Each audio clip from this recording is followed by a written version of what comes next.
Oke, kita mulai ya. Baik, bismillahirrahmanirrahim. Assalamualaikum warahmatullahi wabarakatuh. Waalaikumsalam. Selamat malam teman-teman semua. Selamat berakhir pekan. Ketemu lagi bersama pemuda kreatif di malam minggu. Tentunya kita malam ini akan membahas tentang tema yang berjudul keorganisasian bersama Bang Zainal dan Mas Fajar, yang mana siaran langsung kita ini yang tertunda 1 minggu kemarin ya. Harusnya siaran ini tayang di minggu kemarin, cuman karena ada kendala teknis dan kendala sinyal, jadi kita undur, dan alhamdulillah hari ini kita bisa lancar untuk melakukan siaran langsung kali ini. Dan saya informasikan buat teman-teman semua yang sudah bergabung atau yang sedang menonton dimanapun berada, nanti selama kita melakukan siaran langsung dan penyampaian kisi-kisi dari para narasumber, monggo barangkali teman-teman ada yang ingin sharing dan ingin mengajukan sebuah pertanyaan, bisa menuliskan di kolom komentar aja ya. Nanti kalau ada waktu dan ada kesempatan kami akan bacakan. Dan perlu ketahui bahwa insya Allah malam minggu, setiap malam minggu kita akan melakukan live Instagram dengan 2 narasumber ini, teman-teman kreatif ini, dengan materi-materi yang berbeda. Nah, ini Mas Fajar udah mulai muter-muter lagi nih. Aman, Jar?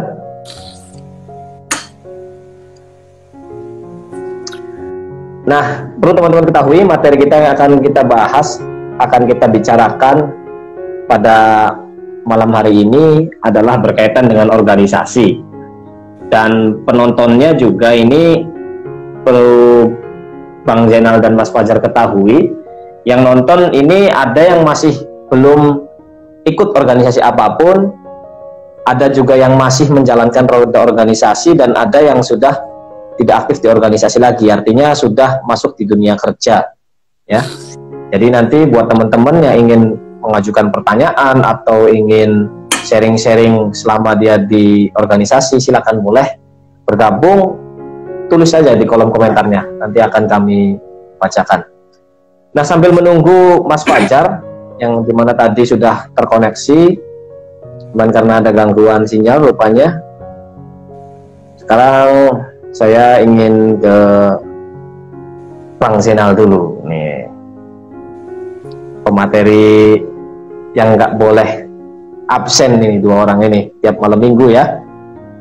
Fajar dulu aja, Fajar tuh aktif, mumpung aktif Fajar. Oh iya, Mas Fajar udah aktif nih, udah nggak muter-muter lagi. Terus saya lagi ngecek ini dulu tuh, tadi ada panggilan dari istana. Biasa panggilan dadakan, panggil dulu aja, silakan. Panggilan dari Karawang. Edas, yang punya kawasan Karawang, kabung ditungguin sama Mas Fajar Toing ya.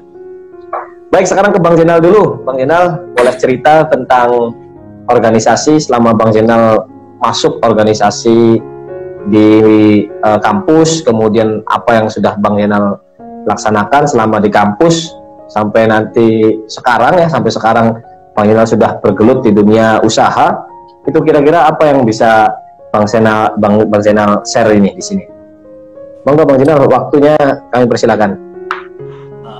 Masya Allah.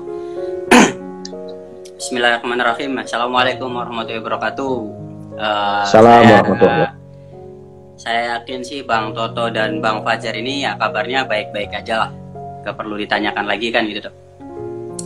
Tapi dan saya ucapkan terima kasih kepada Bung Toto, dan yang tak terlupakan pula kepada Bung Fajar yang sudah memaksimalkan tentang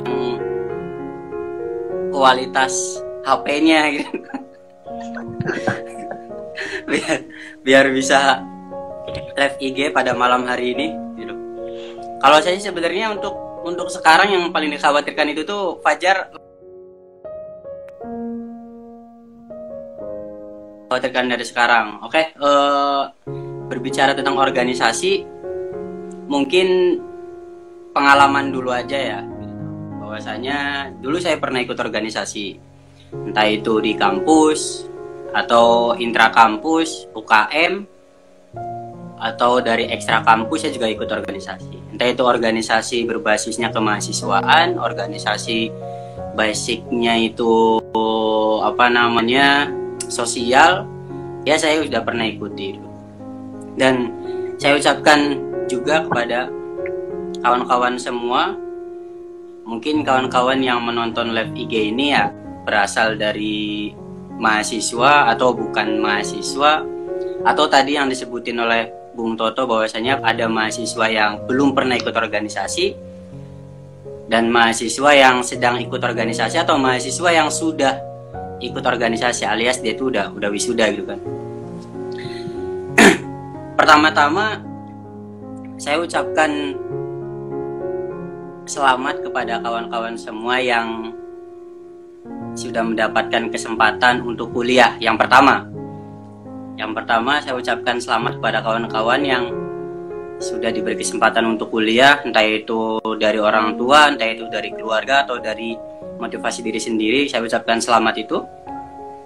Dan saya juga berharap bahwasanya ketika kawan-kawan kuliah jangan hanya aktif jadi akademis atau akademisi saja, tapi harus aktif di luar akademisi. Contohnya ya kawan-kawan juga harus aktif di organisasi. Kalau sebagai pengantar saya itu bahwasanya hidup di luar kampus atau setelah kuliah itu bagaikan ini saya pernyataan dari salah satu tokoh di Indonesia ya. Saya kutip bahwasanya hidup setelah kuliah itu bagaikan kita tuh sedang berenang di lautan. Artinya ketika kita keluar dari kampus atau selesai kuliah, kita langsung dihadapkan oleh lautan yang sangat luas sekali gitu kan. Dan di situ adalah sebuah pilihannya. Pilihannya itu ya kita berenang langsung ketika kita diterjunkan atau kita dicemplungkan bahasanya itu di tengah lautan, atau kita sudah mempunyai bekal sebelum kita itu terjun ke lautan gitu. Artinya saya ingin menggarisbawahi bahwasanya begitulah roda organisasi di area kampus. Ketika kita ikut organisasi di kampus, atau kita ibaratkannya itu tadi seperti hidup di lautan lepas, maksudnya orang yang pernah belajar berenang dengan orang yang belum pernah belajar berenang itu akan berbeda gitu kan. Sama aja dengan orang yang pernah belajar berorganisasi dengan orang yang belum pernah belajar berorganisasi, itu pasti akan berbeda gitu. Contohnya tadi, kita balik lagi ke lautan lepas. Kalau misalkan mahasiswa setelah lulus dari kampus dan dia itu dihadapkan oleh lautan yang sangat luas, maka ketika dia ikut berorganisasi, setidaknya dia itu sudah belajar berenang dulu di organisasi itu. Baru nanti ketika dia terjun ke lautan lepas ya, mungkin dia sudah mempersiapkan hal itu gitu. Dari mulai teknik berenangnya, dari mulai cara pengambilan napasnya, dari mulai mungkin gaya-gaya berenangnya dan sebagainya. Artinya dia itu sudah ada kesiapan. Tapi bukan berarti orang yang belum ikut organisasi atau tidak mengikuti organisasi itu dia tidak ada kesiapan. Dia ada kesiapan. Tapi kesiapannya itu kan biasanya, ini kan biasanya berdasarkan menurut saya itu biasanya berdasarkan teorinya saja gitu kan, tanpa adanya praktek. Dan yang nomor 2 itu, jadi yang pertama bahwasanya itu kesiapan kita setelah lulus dari dunia perkampusan. Yang kedua itu kenapa kita tuh harus berorganisasi? Kenapa kita harus berorganisasi? Ya yang pertama, kalau menurut saya sendiri, saya itu belajar manajemen diri yang pertama. Yang keduanya teamwork. Artinya kerjasama. Kerjasama inilah yang saya rasakan bahwasanya saya dapatkan itu hanya di organisasi. Di bangku kuliah saya belum pernah mendapatkan kerjasama yang itu tuh membuat pribadi saya sendiri ya ada peningkatan lah. Artinya saya mengetahui karakter saya itu seperti apa gitu. Itu pembukaan dulu yang pertama menurut saya.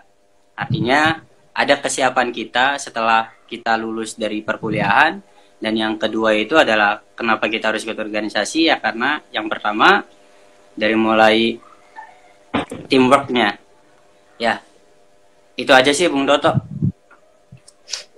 Ya, ini pengantar dari Bang Jenal bisa apa namanya merangsang pembahasan kita pada malam hari ini ya, bahwasanya tadi Bang Jenal itu menganalogikan organisasi itu ibarat ketika kita sudah kuliah, sudah selesai kuliah, itu ibarat hidup di lautan. Artinya kalau kita sudah ikut organisasi misalnya, itu kita sudah memiliki beberapa instrumen lah untuk berenang ketika kita dicemplungkan ke lautan lepas ya. Nah, sekarang ingin ke Bung Fajar dulu nih. Bung Fajar salah satu aktivis juga waktu di kampusnya. Silakan Bung Fajar untuk kisi-kisinya. Apa tadi terkait organisasi? Oh iya. Sorry nih. Tadi saya lagi ada transfer lagi. Ada salah transfer jadi hanya teknis yang ngerti. Kalau orang banyak uang tuh transfer aja. Bismillahirrahmanirrahim. Assalamualaikum warahmatullahi wabarakatuh. Assalamualaikum warahmatullahi wabarakatuh. Alhamdulillahirrahmanirrahim. Kita panjatkan selalu puji syukur kita kepada Allah Subhanahu wa taala. Alhamdulillah hari ini kita masih diberikan waktu, masih diberikan kesempatan, masih diberikan berdiskusi ya, sehingga Allah masih memberikan kesempatan untuk kita hadir di pertengahan pada malam hari ini ya, patut kita harus syukuri. Saya ucapkan juga terima kasih para Toto dan Bang Enal yang minggu lalu kita sempat terkendala teknisnya. Pada dasarnya kita malam ini ngobrol yang nggak penting tapi semoga bisa berfaedah ya. Yang tema malam minggu ini tentang kuliah dan organisasi. Sebelum kita beranjak ke diskusi dan kuliah dan organisasi, ya kita bedah dulu lah secara kata per kata mungkin ya. Untuk kuliah sendiri, sebenarnya kalau misalkan saya setuju sih nggak hanya cakupan kuliah sih toh. Bisa jadi ya, bisa sekolah, bisa kehidupan, tapi karena kita titik fokusnya di kuliah, ya kita bahas untuk perkuliahan. Yang mana perkuliahan itu kan jenjang pendidikan setelah masa sekolah ya, SLTA ya. Yang dimana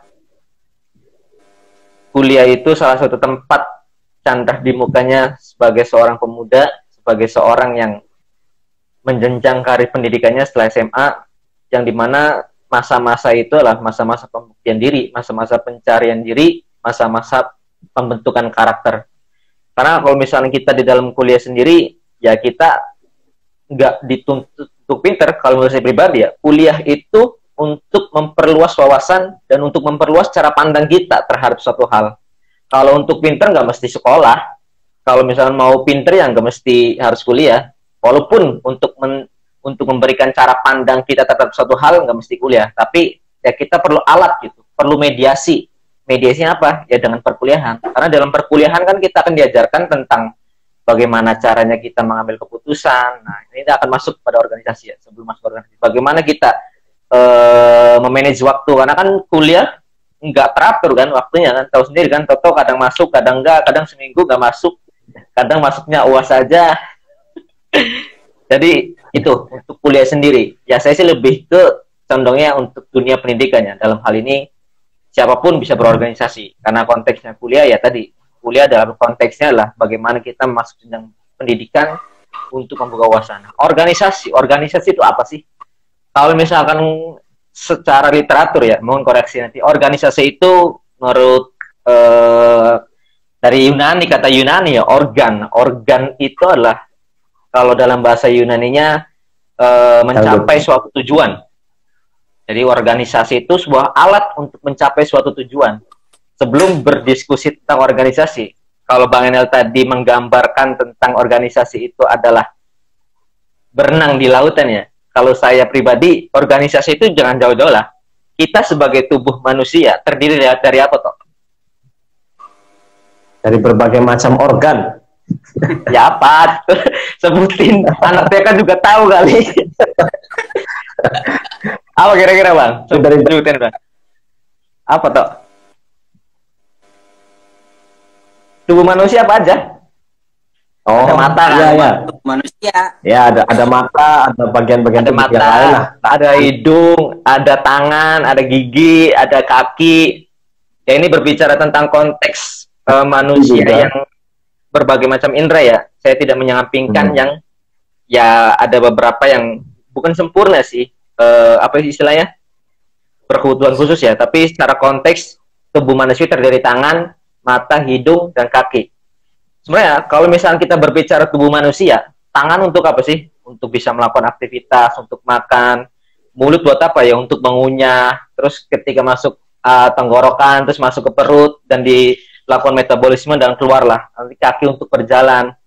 Kalau misalkan dalam satu tubuh itu kita bergerak secara sempurna, itu akan secara otomatis ya melakukan suatu hal yang apa yang kita pikirkan kan, secara motorik dan sensorik kan. Coba kita bayangkan ketika alat tubuh kita nggak sesuai dengan apa yang kita tujukan. Misalnya kita pengen makan, kakinya kemana-mana gitu. Contoh aja analogikanya. Misalkan kita pengen maaf nih, pengen pup, tangannya kita masih makan aja. Nggak mungkin kan secara manusia sadar kan. Terus ketika kita pengen tidur, tangan kita main bulu tangkis, kaki kita main bola sepak. Nah, ketika suatu tujuan itu, contoh ketika tidur, ya semuanya beristirahat. Ketika makan, tangan kita fokus pada mengambil makan kita, terus dimasukkan mulut. Sama kayak dalam organisasi. Itu adalah suatu hal yang harus mencapai tujuan. Misalkan tujuannya makan, ya tangan harus masuk ke mulut. Kaki nggak boleh bergerak-gerak kan. Pikiran harus fokus. Kalau misalnya kita bicara organisasi, bendahara itu harus, misalkan dalam organisasi, dalam anggota itu harus, dalam suatu tujuan harus mencapai satu tujuan tersebut. Jangan berjalan sendiri-sendiri. Bayangkan kalau misalkan dalam satu tubuh itu berjalan sendiri-sendiri. Tangan ke sana ke kiri, ke kanan, tangan kiri ke kanan, kaki nggak tahu kemana, mata nggak tahu kemana. Itu kan aneh kan. Secara lebih sederhananya kan nggak punya satu visi gitu. Tubuh manusia nggak tahu kemana. Lagi boker tangannya gimana gitu kan. Tapi kalau misalnya satu tujuan visi, satu tubuh tersebut, ya tubuh tersebut bisa digunakan dengan baik. Sama dalam organisasi pun ketika nggak punya satu visi yang ingin dituju, hanya berjalan sendiri-sendiri ya seperti tubuh manusia yang nggak punya arah. Makanya dalam organisasi sendiri menurut saya pribadi kan tadi kan mencapai tujuan, sedangkan organisasi itu alat untuk mencapai suatu tujuan. Ketika dalam suatu organisasi itu tidak mencapai satu tujuan, tidak ingin menyampaikan tujuan tersebut ya sama saja berbohong organisasi. Secara sederhana gitu toh, organisasi itu suatu alat untuk mencapai suatu tujuan. Nah, nanti kita masuk ke ranah apa sih secara organisasi. Itu pengantar dari saya dulu ya. Ya, berarti tadi kalau Bang Enal itu menganalogikan kehidupan setelah kuliah itu ibarat lautan, ya, dan organisasi itu adalah instrumen ataupun apa ya, alat juga sebenarnya sih untuk kita nanti berenang di lautan lepas gitu kan. Artinya sebelum kita nyemplung di lautan lepas, kita harus punya bekal terlebih dahulu gitu kan untuk berenang, entah itu dengan gaya kodok ataupun gaya lainnya gitu kan. Nah, sedangkan Mas Fajar tadi menganalogikan sebuah organisasi itu ibarat tubuh manusia ya. Berarti dari ujung rambut sampai ujung kaki ya. Nah, itu satu kesatuan yang harus memiliki tujuan yang sama gitu kan. Ya tadi konteksnya Bang Enal berenang. Kan setiap alat tubuh pasti tujuan visinya adalah berenang kan. Berarti tangan harus mengayun, kaki harus mengayun, mata harus fokus. Coba kalau misalkan nggak satu visi, tangannya diem aja, kakinya ngayun tapi tangannya diem, nggak mau satu visi, tenggelam manusia, mati manusia. Sama dengan organisasi. Tiga anggotanya berdiri sendiri dan nggak punya satu tujuan visi yang sama, ya organisasi itu akan mati. Tapi jalannya itu berbeda-beda dan kita nggak bisa membedakan suatu perbedaan tersebut. Nanti kita bahas setelah ini.